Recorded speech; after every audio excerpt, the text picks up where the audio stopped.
Begitu juga era Sayyidina Umar, era Sayyidina Utsman, Ali. Itu juga ngalami orang-orang yang ekstrim. Misalnya begini, saya contohkan korban-korban ekstrim yang real. Sayyidina Ali itu masyhur, dia punya musuh besar namanya Muawiyah. Karena permusuhan ini tidak bisa dihindari. Jadi kalau dalam fikih Islam ini anak-anak saya ajari fikih. Kalau orang mukmin membunuh orang mukmin itu hukumnya dosa besar apa kecil? Besar. Itu di bab kisos. Tapi orang fikih itu unik. Di fikih itu ada kitab usial namanya. Di takrib ada kitab usial. Dan di situ ada penjelasan mangkutila dunamali fahuwa syahid. Orang yang dibunuh karena membela hartanya atau keluarganya, itu dia mati syahid. Kalau dia posisi membunuh, maka malingnya atau penjahatnya muhaddarun damu. Gak punya hak nuntut kisos karena dia anggap gak ada artinya darah. Nah sekarang begini, suatu saat ada garong ke rumah Anda, ingin membunuh Anda karena ingin mengambil harta Anda. Anda ingin ingat status mukminnya atau status garongnya. Terus kamu mau dibunuh diam aja. Saya tidak mau membunuh orang apa? Mukmin atau membunuh orang muslim. Nah, kesulitan yang dialami Sayyidina Ali seperti itu. Orang-orang Khawarij cara berpikir Ali ku geblek. Wong mukmin kok pengen mateni wong mukmin. Muawiyah ya geblek pisan. Wong mukmin kok pengen mateni orang. Padahal suasana sudah kacau. Ketika seorang penjahat mau membunuh yang punya rumah dan yang punya rumah ingin membunuh penjahat. Itu namanya mukmin bentrok sama orang mukmin. Apa orang benar sahibul hak ingin mempertahankan haknya? Tidak sampai saya tanya. Itu sahibul hak, yaitu yang punya rumah, ingin mempertahankan haknya. Meskipun dalam duel ini kadang terjadi pembunuhan. Nah di sini ini ya, ulama ahli sunnah menyebut masalah istihadiyah. Kelompoknya Sayyidina Ali mempertahankan nyawanya, meskipun dengan cara membunuh pasukan Muawiyah. Pasukan Muawiyah juga mempertahankan nyawanya, meskipun harus membunuh pasukan Ali. Zaman itu susahnya istihad. Tapi orang Khawarij cara berpikir enggak, ini biang keladi masalah itu Ali sama Muawiyah. Mereka malah rapat, ya sudah dua-duanya bunuh saja. Ya masyhur tuh, akhirnya Sayyidina Ali dibunuh oleh orang Khawarij. Makanya ini penting ya, pentingnya ngaji seperti ini. Jadi kamu harus dilatih berpikir nubuwah. Ya dilatih berpikir apa? Nubuwah disebut al-ulama warasatul. Meskipun dengan cara yang ekstrim, tapi pikirannya saja, jangan perilakunya. Saya punya contoh sekian kasus, sekian tragedi. Misalnya begini, saya itu dulu punya teman, dia soleh, bisa baca Fathul Mu'in. Dia itu janggal, bilang sama saya, Gus, tidak biasanya Rasulullah itu agak-agak nyindir orang fakir. Ini kok ada hadis kadal fakru ayakuna kufrun. Bahwa kefakiran itu mendekati apa? Kekufuran. Dia itu aneh sekali. Biasanya tidak biasanya Rasulullah kritik seperti itu. Walhasil ini singkat cerita, anak ini ngalami satu trauma. Dia itu miskin. Gara-gara miskin gitu jadi burunya orang non muslim. Dan sering disuruh nganter majikannya itu ke tempat-tempat lokalisasi. Dia mulai mikir, ini gara-gara fakir saya harus nganter orang ke lokalisasi. Mulai ingat dia, Sodako Rasulullah ini gara-gara fakir saya jadi pengantar orang ke lokalisasi. Suatu saat majikannya itu benar-benar bangkrut. Malah tidak disuruh nganter. Pokoknya carikan yang cantik bawa sini. Pusing. Nah, dia akhirnya walhasil lari terus keluar. Terus dia cerita. Betapa ekstrimnya fakir. Sehingga gara-gara fakir saya harus jadi penolong orang yang mau apa mak? Anda boleh berpikir ekstrim, tapi ekstrim dalam melawan kemungkaran itu tadi. Saya nggak boleh jadi fakir. Tapi takutnya fakir yang nanti jadi alat kemak. Imam Ghazali juga punya contoh seperti itu. Imam Ghazali pernah marah besar ketika tren di Baghdad itu orang belajar fikih semua. Hatta la yakuna thamma tabibun illa min ahli dhimmah, kata beliau. Sampai di Baghdad itu tidak ada dokter kecuali orang kafir dhimmah.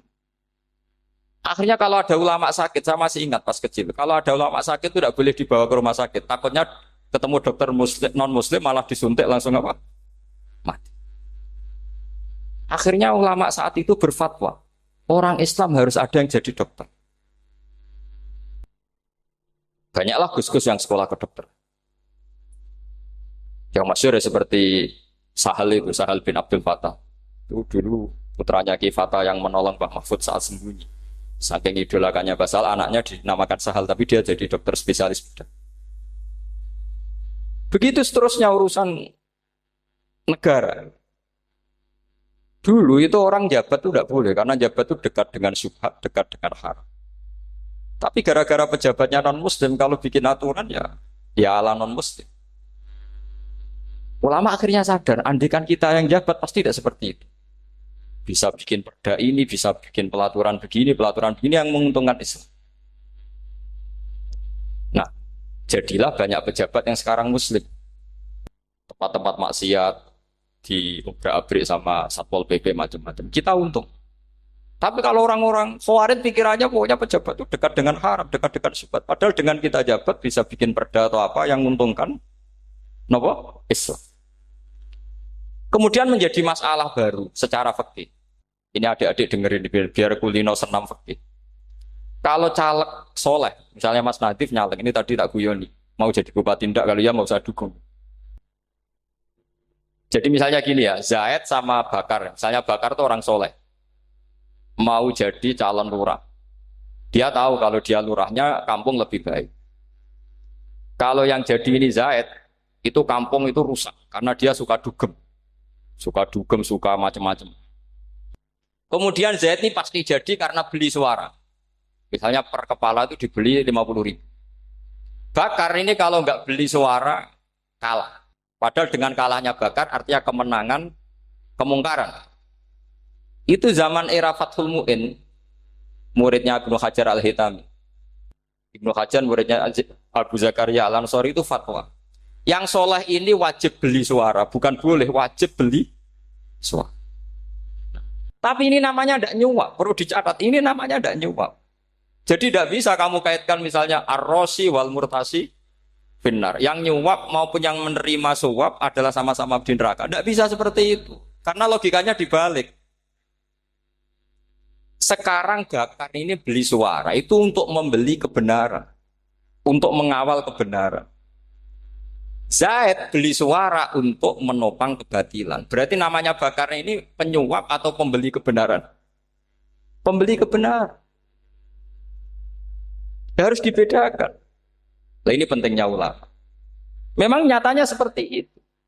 Yang dikatakan nyuap, riswah itu adalah membayar uang li'ibtolil haqqi untuk membatalkan kebenaran atau membenarkan kebatilan. Itu namanya nyuap. Tapi kalau mengeluarkan uang untuk menghakkan barang hak dan membatalkan barang batil, itu namanya uang perjuangan. Nah ini pentingnya mikir. Jadi ulama itu mulai dulu sudah kreatif. Nah sekarang sudah banyak orang-orang khusyuk yang biasa di masjid khusyuk. Kalau ditanya zaman akhir rusak kabeh, wong soleh-soleh wis nyuap. Kalau orang soleh ini tidak nyuap ya tidak jadi. Kalau nggak jadi mereka nggak ada yang jadi DPR, nggak ada partai Islam, habis malah Indonesia. Saya itu punya kenalan banyak pakar-pakar di Jakarta, itu cerita saya, Pak Bahar. Indonesia itu solusinya gampang. Kita ini punya Bali, punya Batam. Itu kalau Bali dimakaukan, Batam dikayakan Hollywood. Amerika kaya itu bukan karena hebat. Pornografi dijual. Tinju di Nevada itu dijual, di Las Vegas dijual. Apa saja dijual. Kalau tidak kaya itu gimana? Sementara Indonesia mau aur-auran gitu sukan partai Islam. Sebenarnya Indonesia gampang. Kalau ingin kaya, Bali itu dikayakan Hollywood atau dikalahkan Makau. Jadi kota judi. Batam dijadikan kaya Las Vegas. Itu transaksinya pasti triliunan. Orang kamane wong muda dijual, judi dijual, orang tinju dijual. Tapi gara-gara ada partai Islam, nyari rumus solusi ekonomi itu yang tidak seperti itu. Akhirnya kangelan. Akhirnya rapat isu. Tapi barokah tetap barokah partai apa? Yang menangnya caleg-calegnya rata-rata ya beli. Kalau tidak beli habis.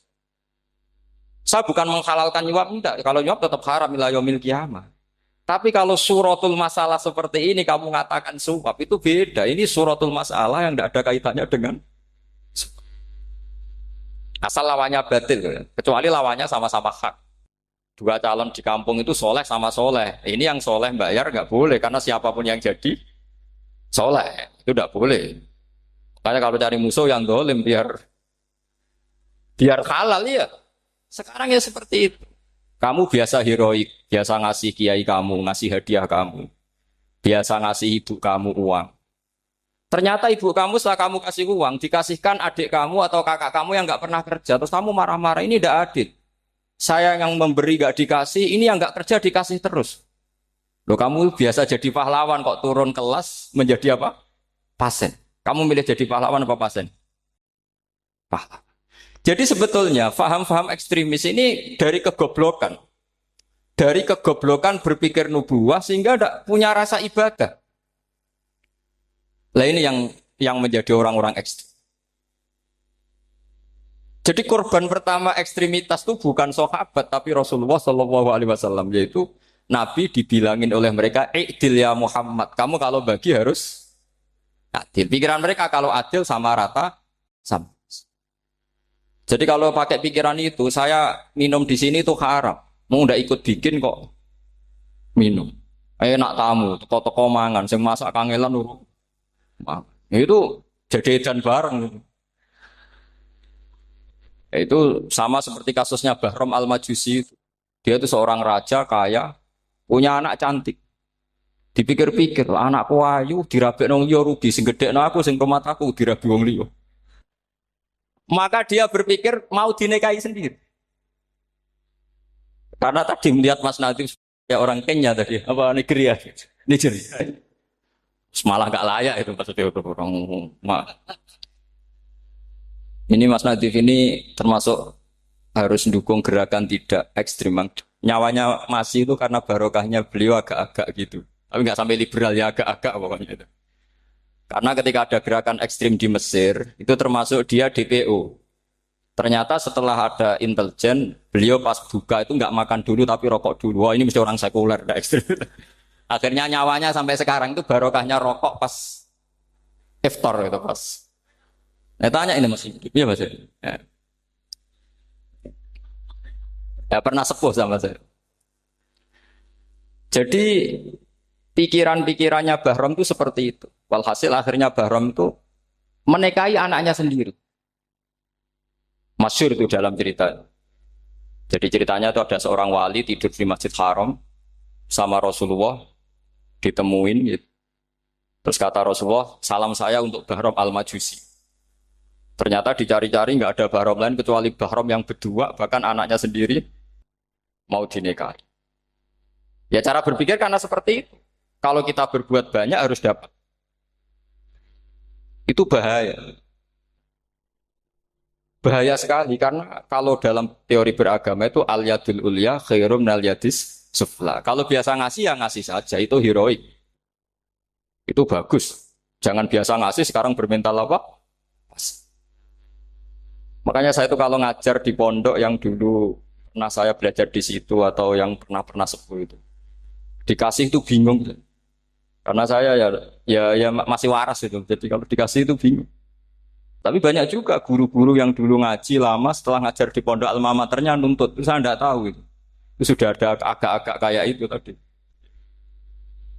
Walhasil si Barom tadi itu ini cerita harus saya teruskan karena nggak boleh diputus.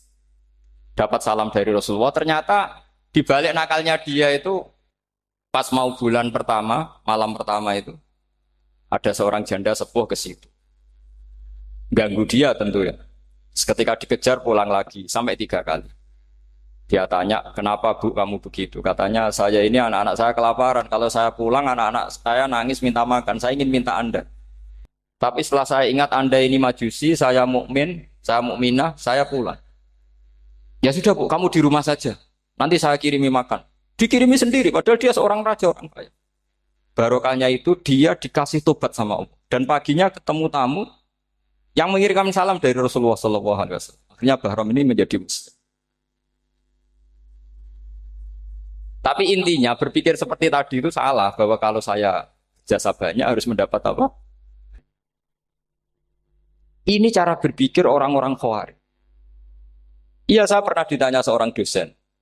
Gus, saya ini kalau baca sejarah perang Badar atau perang Uhud, yang saya tidak nerima itu satu. Kenapa setiap ghanimah, harta orang kafir dan istrinya orang kafir kok disita orang Islam? Dan yang perempuan jadi amat, kemudian juga digauli orang Islam. Yang hartanya orang kafir juga jadi asetnya orang Islam. Kok kayak garong? Dia tanya seperti itu sama saya. Terus saya jawab, kalau sampean ada garong dan kemudian bawa senpi, senjata api, kemudian garong Anda, penjahat Anda lumpuhkan, ya senpi itu harus Anda kembalikan. Monggo penjahat ini kagungan jenengan beto wangsul. Karena ada milik Anda, harus dikembalikan. Wah, tidak bisa Pak, kalau saya kembalikan pasti dipakai jahat lagi, dipakai kriminal lagi. Ya sama, kalau asetnya orang kafir dikembalikan ke orang kafir akan menjadi aset kekafiran lagi untuk menghancurkan kita. Nah, perempuan juga sama. Perempuan itu alat produksi. Jika perempuan tadi dikembalikan ke orang kafir, maka kamu menolong populasi orang. Ya seperti itu. Paham? Makanya disita dalam perang loh ya, tapi dalam perang yang legal. Nah itulah kenapa amat halal. Makanya di Quran itu illa ala azwajihim aw ma malakat aymah. Paling enggak itu masih ada ulama atau pemikir atau ustadz siapa saja yang bisa memahami logika apa? Nanti kalau ulama ini sudah meninggal, orang akan mencibir Islam dengan cara mengatakan Islam itu jahat, yaitu menyita hartanya orang kafir dan istrinya orang kafir setiap kali terjadi. Karena pemikiran ini pasti sama-sama kutubnya, sama-sama ekstrim. Nah ini penting saya katakan. Makanya masyhur itu perdebatan Sayyidina Ali dan Muawiyah. Ini saya kutip sedikit. Ini ya sama-sama berpikir ekstrim, tapi ekstrim yang baik. Walhasil dalam satu kerja bakti di Masjid Kuba, itu ada sahabat namanya Ammar. Ini di depan umum, ini penting. Kalau dalam ilmu hadis di depan umum ini penting, karena nanti menjadi mutawatir. Beda dengan hadis yang Nabi ngendikan sama 1-2 sahabat, namanya hadis ahadi. Di depan umum Nabi guyon gini sama Ammar, ya Ammar waihak taktuluka alfiatul baghiyah. Ammar, kamu ini nasib kamu itu agak sial. Karena nanti yang membunuh kamu itu kelompok yang tidak benar. Alfiatul baghiyah itu kelompok yang tidak benar.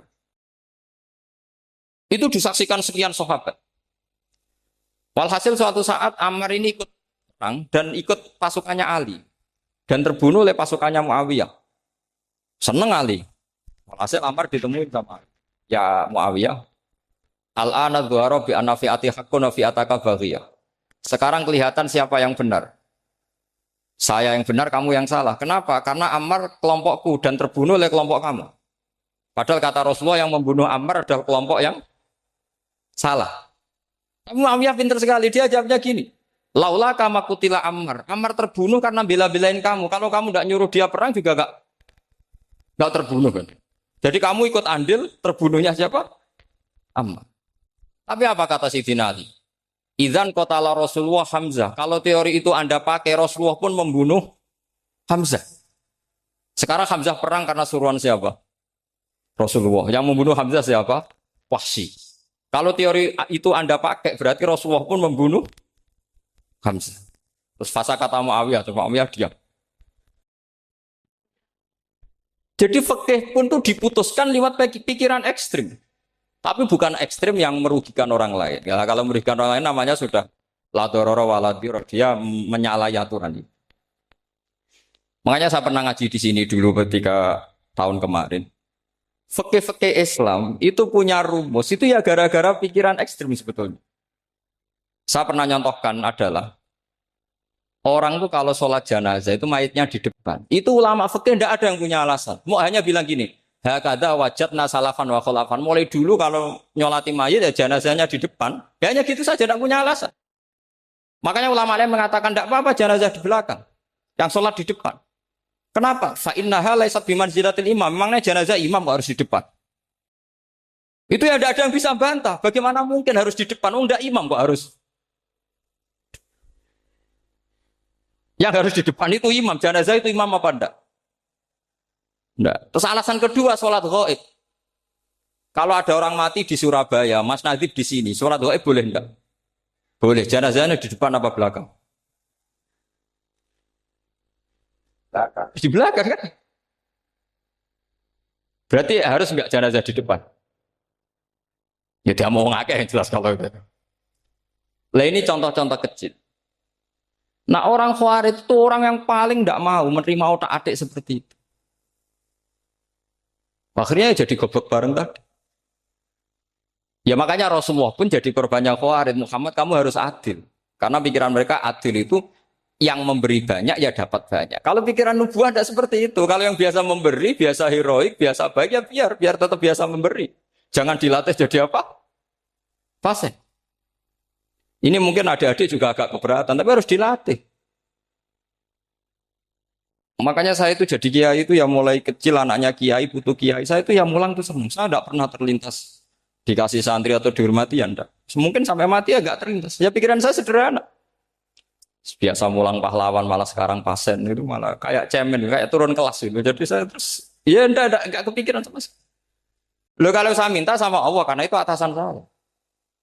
Makanya ada ulama yang ekstrim gini, ini kisah nyata. Ada ulama alim datang ke seorang raja. Rajanya ini soleh padahal. Ternyata pas raja itu berdoa, ya Allah saya kasih ini, kasih ini. Padahal ulama tadi itu mau ngajukan proposal. Mau minta apa gitu. Terus dia pulang ketika ditanya, Pak Kiai kenapa pulang? Ternyata raja itu minta zat yang sama yang saya mintai. Kalau raja saja masih minta, ngapain saya minta raja? Saya akan minta zat yang dimintai raja. Terus pulang dia. Wah itu ya pikiran ekstrim, tapi bagus ekstrimnya. Saya akan minta zat yang dimintai. Kalau sampean kan uteke saya les, sholat dinteni, tetap jalo. Oh, orang mikir seperti itu. Memang salah didik, salah itu tadi. Nah, ini harus dilatih. Masyhur itu ketika Nabi pas Fathu Makkah itu, orang-orang Ansor ngomentari Nabi gini ketika Nabi sangat happy di Mekah, sangat enjoy di Mekah. Kata orang-orang Ansor, Amar rojul fa'adroka durok fatun fi ahli wa ulfatun fi asyiroti. Namanya orang pasti happy kalau di kampung halaman. Jangan-jangan Rasulullah itu nanti hidup di Mekah lagi. Karena Mekah sudah dikuasai orang Islam. Beliau pasti kangen sama keluarga, sama Mekah. Tapi ya sama, ketika Rasulullah mulai mengasih-ngasih itu, orang-orang Quraisy dikasih banyak, orang Ansor juga pikirannya seperti itu. Baru orang Ansor dilatih pikiran nubuwah, yaitu tadi. Mereka itu dapat kambing, dapat sapi, terus pulang. Kamu mendapat saya, milih mana? Milih Rasulullah Shallallahu Alaihi Wasallam. Sekarang kamu saya balik. Kamu punya kiai, kamu bisa memberi hadiah, memberi beliau. Suatu saat kiai Anda ini kaya raya, terus sering ngasih orang-orang yang nggak pernah berjasa. Kamu nggak pernah dikasih. Itu kalau pakai pikiran Khawarij, kiai ini salah karena ngasih orang yang tidak berjasa. Tapi kalau kamu pakai pikiran nubuah, enggak. Alhamdulillah saya tetap istiqomah memberi kiai itu. Dan alhamdulillah nggak dibales. Semoga balasannya di akhir. Ya sudah seperti itu. Kalau pakai pikiran gengsi tadi seperti itu. Masa biasa memberi sekarang posisi diberi, saya rak turun kelas. Jadi sebetulnya pikiran ekstrim itu boleh, tapi untuk yang seperti ini bukan ekstrim yang tadi. Makanya ini disebut al-hujat. Al-hujat itu satu logika yang bisa mematahkan asumsi awal. Ini saya harap santri-santri matolek putra maupun putri berpikir seperti ini. Sehingga sama. Jadi misalnya sekarang dibalik. Kalau ada orang NTT yang masih non-muslim, itu orang kafir yang harus dibunuh atau orang kafir yang harus didakwai. Mesti pikirannya itu, kalau Nabi itu ya semua yang didakwai Nabi dulu orang kafir. Nah, ketika Nabi di Mekah itu pertama ketemu orang kafir itu dibunuh atau didakwai? Didakwai. Ya berarti pilihan sekarang ya didakwai bukan dibunuh. Nah soal perang itu perang itu beda dengan membunuh. Ada janjinya, ada macam-macamnya, terus nggak ada solusi itu baru ada apa? Jadi kalau sudah dibalik-balik gitu, makanya kata ulama-ulama, Khawarij itu pasti salah. Pasti salahnya adalah kalau orang tidak benar ya dibenarkan bukan dibunuh. Kalau setiap orang kafir dibunuh, Nabi kapan jadi nabinya? Karena orang kafir habis. Jadi metode bil hikmati ya ada, mengidhatul hasanah ya ada, karena orang kafirnya sudah apa? Mati. Terus, pertanyaan kedua, kalau Nabi harus ekstrim ngapain yang ngawal Jibril? Halnya Israel lebih efektif. Jadi, jadi kalau sama-sama ingin ekstrim, Nabi itu nggak usah dikawal Jibril, kan enggak efektif kan? Harusnya yang ngawal itu siapa? Israel. Kan nggak repot. Nah, jadi saya mohon ini saya cerita. Jadi korban pikiran ekstrim itu bukan siapa-siapa. Pertama itu Rasulullah. Akhirnya Rasulullah menjelaskan, ya beginilah cara berpikir. Jadi saya kira demikian. Nanti mungkin kalau ada tanya-tanya, ada pertanyaan. Yang jelas kalau seputar ekstremitas itu bisa latihan. Ya. Sebenarnya bisa latihan di fikih. Karena fikih ini cerminan dari pikiran ulama. Ya, cerminan dari pikiran apa ulama yang tidak tekstual. Ya, seperti gini ya. Tasaddaqa Rasulullah so'an min tamrin au so'an min akidin. Ketika zakat fitrah itu Rasulullah mengeluarkan satu sok tamr. Tamr itu kurma. Kalau menurut tekstual berarti zakat fitrah harus pakai kurma. Tapi semua ulama sedunia mengatakan putih ahlil balad. Hanya dalam konteks Indonesia ya pakai apa? Beras. Berarti kata tamr diganti kut. Diganti apa? Kut. Jadi orang itu jangan diajak goblok bareng. Masa Nabi ngendikan tamr harus apa? Makanya saya pernah debat. Pak Nabi itu cingkrang. Kenapa orang-orang itu rata-rata tidak cingkrang? Saya bilang, Nabi itu hidupnya di Mekah. Kenapa Anda hidup di Indonesia? Iya, Nabi itu hidupnya di Mekah. Terus saya tanya lagi, Nabi itu hafal Quran, kamu udah hafal? Saya hafal Quran. Kalau cingkrang gampang, karek ngetok batasnya. Ya, kalau ada sunnah Rasul, Nabi hafal Quran, enggak? Hafal kan? Berarti kalau ikut sunnah Rasul, hafal Quran. Jangan cingkrak tok, ya hafal apa? Ya sama poligami juga gitu yang tadi diceritakan Mas Natif itu. Nabi itu poligami setelah Khadijah meninggal. Apa mereka mau nunggu istri pertama meninggal? Kalau ingin persis loh. Kalau ingin persis nunggu istri pertama meninggal. Ah ya. Enggak mau juga kan. Ya biasa saja lah. Pokoknya yang dihalalkan syariat ya kita bilang halal, yang diharamkan kita bilang apa? Enggak usah sok suci isi sunnah Rasul. Saya punya banyak cerita. Abu Bakar itu dulu sering menghindari sunnah Rasul. Dulu Rasulullah itu kalau ada orang minta ya dikasih. Ketika Abu Bakar bikin Baitul Mal. Ketika ditanya ini zaman Rasulullah tidak ada. Kata Abu Bakar, huwa Rasulullah. Beliau itu Rasulullah. Mbak gak di-manage ya negara tertib. Umar bikin pasukan. Pasukan itu diangkat negara. Kalau dulu zaman Nabi yang ikut perang bahaya, yang tidak perang namanya munafik. Era Umar enggak, militer itu ditunjuk. Ya digaji pakai Diwanul Murtaziko. Ketika ditanya, kenapa tidak kayak Rasulullah? Huwa Rasulullah, mbak tidak tertib pun tetap negara stabil. Karena ada karisma. Jadi kadang-kadang dalam banyak hal, itu kita malah tidak boleh persis Rasulullah. Karena kadang banyak khususnya. Yaitu contoh yang paling masyhur di fikih ya kayak Nabi itu nikah 9 itu khususnya. Dalam strategi juga sama. Dalam strategi memanage negara juga sama. Banyak sahabat yang punya ide yang zaman Nabi itu tidak ada. Ketika ditanya, kenapa tidak persis Nabi? Katanya, huwa Rasulullah. Ya Rasulullah itu meskipun seperti itu, meskipun tidak tertib secara rasional, tetap dikawal wahyu. Makanya negara baik-baik saja. Kalau saya ini hanya Abu Bakar, kalau tidak ya repot. Umar ya sama, bikin Diwanul Murtaziko. Utsman juga sama, di-manage negara. Sayyidina Ali juga di-manage. Kalau Nabi tidak. Tapi tidak apa-apa, karena ada karisma. Sama tak cerita nih, masalah zakat yang masyhur. Orang paling bakhil sekalipun, paling kikir sekalipun, itu zaman Rasulullah bayar zakat. Karena pikirannya setelah zakat dikasihkan, Rasulullah mendoakan. Khudh min amwalihim shadaqatan tutahhiruhum wa tuzakkihim biha wa sholli alaihim. Inna sholataka sakanul lahum. Era Abu Bakar enggak. Sorry ya Abu Bakar, dulu kita zakat sama Rasulullah karena didoakan beliau. Kamu hanya Abu Bakar, saya tidak mau zakat. Ya sama lah seperti orang dipimpin ulama-ulama karismatik. Orang dipimpin Badullah itu tidak usah metai, santri sudah nurut. Dipimpin Usman Nazif, gak bikin pelaturan, habis pondok. Kalau tidak ngancam, gak gini, ditakzir, gak gini, habis. Zaman Badola dehem tok santri wedi. Mas Nadif dehem. Oh, enggak. Nah, makanya Rasulullah itu tidak banyak bikin pelaturan. Rasulullah itu kalau mau perang itu hanya bilang sahabat, saya besok ditantang Abu Sufyan di sini. Saya mau perang. Oh itu sahabat ikut semua. Orang melihat wajahnya, melihat karismanya sudah tertarik ingin menyelamatkan beliau.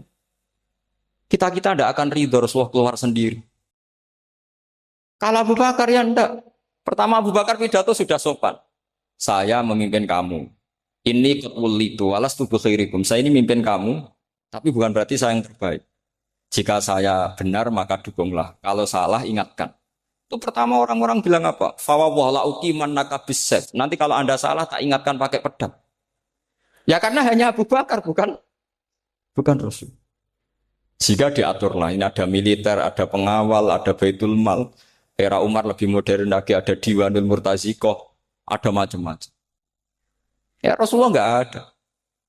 Nah sekarang orang sidik-sidik muni sunnah Rasul. Padahal ada sunnah Rasul yang khasnya Rasulullah sebagai nubuwah. Ya, khasnya Rasulullah sebagai apa? Coba Nabi itu istrinya 9. Semuanya cerita tentang tahajudnya Nabi, witirnya Nabi. Apa kira-kira Mas Nadif kalau punya istri 4 ceritanya tentang tahajudnya Mas Nadif? Kan enggak. Nah, jadi saya mohon, sebetulnya pikiran-pikiran ekstrim itu karena enggak mau belajar. Enggak mau belajar. Kalau mau belajar itu kata Imam Ghazali itu dalam kitab Imla, Al-Imla fi Iskalatil Ikhya itu. Fal ma'ani awsa'u minal ibarat. Yang namanya ma'ani itu awsa'u minal ibarat. Jadi yang fal ma'ani awsa'u minal ibarat. Jadi yang namanya makna itu lebih luas minal apa? Ibarat. Nah, ini contoh yang paling nyata ya Sayyidina Ali. Ketika Sayyidina Ali perang sama Muawiyah, itu Sayyidina Ali bilang, sebaiknya Muawiyah kirim delegasi, mediator. Saya juga kirim mediator. Terus orang-orang Khawarij karena tadi tekstual. Mahada ya Ali. Ini apa ya Ali? Lam yujad fi kitabillah. Aturan mediator itu tidak ada di Quran. Bahwa kalau kita perang harus ada mediator itu tidak ada. Terus Sayyidina Ali baca ayat. Wa in khiftum shiqaqa bainihima fab'atsu hakaman min ahli wa hakaman min ahliya. Jika lelaki dan perempuan, suami istri terjadi shiqaq, terjadi konflik, maka suami kirim satu mediator, yang pihak perempuan juga kirim mediator. Terus Sayyidina Ali ngendikan, wa amru Muhammad a'dhamu min amri rajulin wa imra'atin. Urusan umat Muhammad lebih serius ketimbang urusan hanya sekedar suami dan istri. Maka kita butuh hakam, butuh mediator. Baru 4.000 orang Khawarij tobat ngikuti pikirannya Sayyidina Ali yang tidak tekstual. Sama seperti zaman Rasulullah. Ketika Rasulullah mau perang Badar, saya ini mau perang Badar kata Rasulullah. Musuh saya itu 1.000 lebih. Kalian hanya 313. Apa kita teruskan? Itu sahabat langsung bilang gini, saya itu hafal teksnya. Idzan lanaqulu laka kama qalat banu Israil fathab anta wa rabbuka faqatila inna hahuna qa'idun walakin idhab anta faqatila inna ma'akum muqatilun. Ini kelihatan sekali bahwa para sahabat sudah ada tekstual. Orang-orang Bani Israel ketika melihat Musa katanya sakti dan orang dekat Allah, itu cara berpikir orang Bani Israel gini. Walhasil ada perintah supaya Musa itu merangi kaum Jabarin. Orang Jabar ini gagah-gagah, pikirannya orang Bani Israel. Musa kami itu sakti dekat Allah, ya sudahlah sama Allah saja sana, tak tunggu di rumah kabarnya. Itu kan sama dengan santri semedit, roh kiai ini suga, kiai aku suga, terus tak pikirkan seperti itu. Ya sama seperti itu. Nabi ku kekasih Allah, mesti perang menang, terus tak ewangi mesti menangis. Fadhab anta wa rabbuka faqatila inna hahuna. Kok itu? Ya sudah kamu berangkat saja sama Tuhan, tak tunggu di rumah. Tapi apa kata para sahabat Ansor ketika Nabi minta supaya mereka dukung di perang Badar? Langsung bilang, idzan lanaku laka kama qalat Bani Israil. Kita tidak akan bermental kayak Bani Israil. Ini tekstual pada enggak. Mereka punya mafhum, punya pikiran. Cara Mas Nadif punya kreatif. Bahwa ini mental yang bejat, kita tidak akan meniru seperti itu sahabat. Jadi dulu sahabat itu makna di Quran juga ada tekstual. Jadi bisa memahami. Nah sekarang orang memaksa semuanya harus tekstual. Ya meskipun tadi jangan terlalu liar terus menjadi liberal. Tapi saya tidak tahu kalau contohnya Mas Nadim tadi pakai kondom, sistem kondom tidak tahu itu pikirannya Jil apa Mas Nadim tidak tahu saya itu tidak tahu. Kok sampai sembeling itu saya tidak tahu itu. Oh, lagi juga kalau tidak bisa nyontohkan yang di luar itu, saya itu ya tidak tahu. Mulai dulu ilmunya yang seperti itu terus saya tidak tahu lagi. Jadi mulai dulu zaman Nabi pun itu sudah ada pikiran-pikiran seperti itu. Jadi tekstual atau harfiah itu ya enggak. Nyatanya sahabat langsung bilang idzan lanaku rulaka kama qalat banu apa?